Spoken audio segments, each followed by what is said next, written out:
नमस्कार दर्शक बंधु मु सुनील आपण मानक स्वागत करुच्ची ओडिशार सबुठारु भरोसायोग्य नंबर 1 यूट्यूब चैनल एकर बाय एकर को एही भली रेगुलर वीडियो पाइबा पई मो चैनल को सब्सक्राइब करी बेल आइकन टी को ऑन करी रखंतु।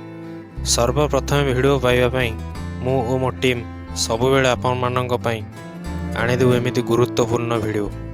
चलंतु आज जानिबा आंब बौलर समस्या ओ तार निराकरण ओ प्रतिकार संपर्क रे। दर्शक बंधु एबे तो आंब बौलर ऋतु आसीगलानी। आमर किछि व्यूअर्स मते मेल माध्यम रे ऊपरे किछि जानिबा पई अनुरोध करथिले, सेथि पई चलंतु जानिबा आजिर वीडियो माध्यम रे आंब बौल संपर्क रे। नंबर 1 आंब बौल झड़िबा समस्या को रोकिया पई पदक्षेप। डिसेंबर रु फेब्रुआरी मध्य रे आंब गछरे फूल फुटिबा बौल हेबा आरंभ करिथाय। वर्तमान आंब बौलर ऋतु स्थाने स्थाने गछरे मध्य धरिलाणी बौल। अनेक समय रे देखा जाए विभिन्न ही कारणरू गछरु बौल झड़ी जाए और फल भी कम हुए। आंब बौल झड़िबा समस्या को रोकिया पई किभली पदक्षेप ग्रहण करिवे से विषय रे जानंतु। अनेक स्थान रे देखा जाए केतेक गछरे गोटे वर्ष भल आंब होइतिले ता पर वर्ष यह बहुत कम होइताय, तो आउ केतेक गछरे सबु परिमाण रे आंब फल धरिथाय। एसबू निर्भर करिथाय माँ गछर उत्पादित गुण उपरे। आंब गछरे जेतिकी बौल आसे सेथिरे थिबा सबु फुलरु फल धरि न थाए, कारण सेथिरे मध्य अधिकांश अंडीरा फुल थाए। आउ फल केवल उभय लिंग विशिष्ट फुलरु ही होइथाय। आउ गोटे बौल पेंथारे पाखापाखि 2 रु 3टी उभय लिंगी फुल थाए। जदि आंब गछरे बौलर होइथिबा समस्त फुल धरिनिए तेबे भविष्य रे गछ उपरे नाना प्रकार प्रभाव पड़छ। ओजन सह्य करि न पारि भांगी पड़िबा सह दुर्बल मध्य होई जाए।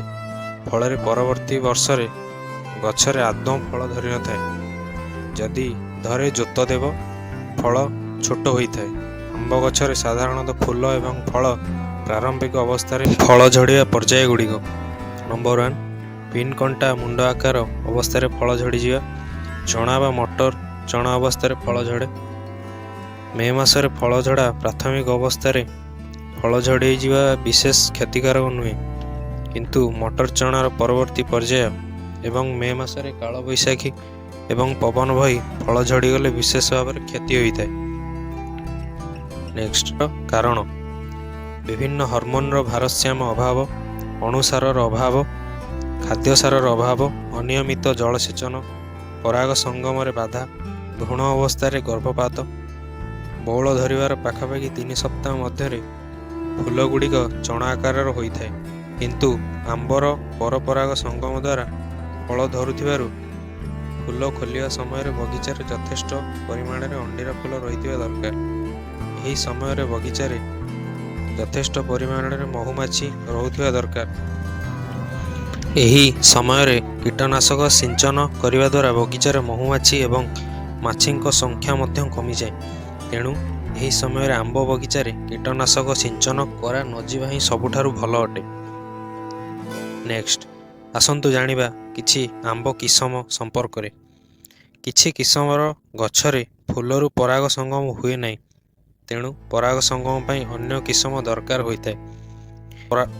पराग संगम पई निर्दिष्ट किसम लगाइबा भल, जेपरि कि दशेरी, चौसा, हिमासागर एवं लंगरा किसम।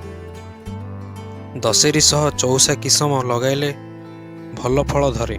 लंगरा किसम सहित हिमसागर लगाइले पराग संगम होई भल फल आसीथाय। आसंतु जानिबा किछि प्रतिकार विषय। माटी रे खाद्य सार यथा जबखारजन, फस्फरस, पोटास, बोरन भली अणुसार अभाव हेले फूल फल झड़ी जाए। अत्यधिक कुहुड़ी रे मध्य आंब बौल पोड़ी जाए। अनेक स्थान रे पाउसिया रोग हेबा फल रे गछरु आंब बौल झड़ी जाए। एभली स्थले प्रति लिटर पानी रे 3 ग्राम सल्फर सेचित गुंड मिसाई सिंचन कले भल फल मिले। आंब गछरे आंब डाहाणी लगी बौलरू समस्त रस मध्य शोषि दैथांती।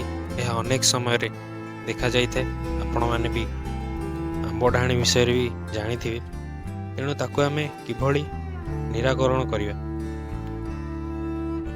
सबंधु आंब डाहाणी जोंठी भी ଦେଖାଯାଆନ୍ତି ତାଙ୍କ ମଳରେ ଗୋଟେ ପ୍ରକାର କବକ ହୋଇଥାଏ, ଯାହାକି ବଉଳ ଏବଂ ପତ୍ରକୁ କଳା କରିଦେଇଥାଏ।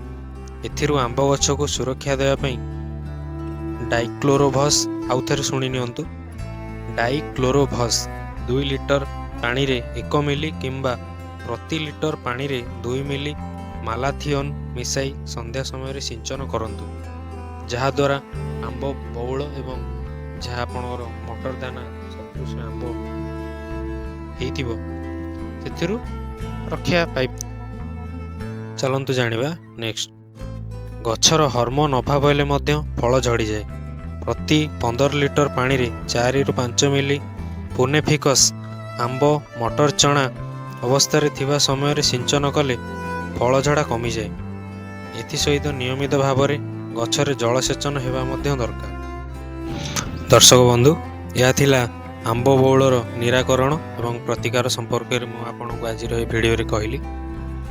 ମୁଁ ଆଶା କରିବି ଆପଣମାନେ ଏ ଭିଡ଼ିଓରୁ ବହୁତ କିଛି ଶିଖିଥିବେ।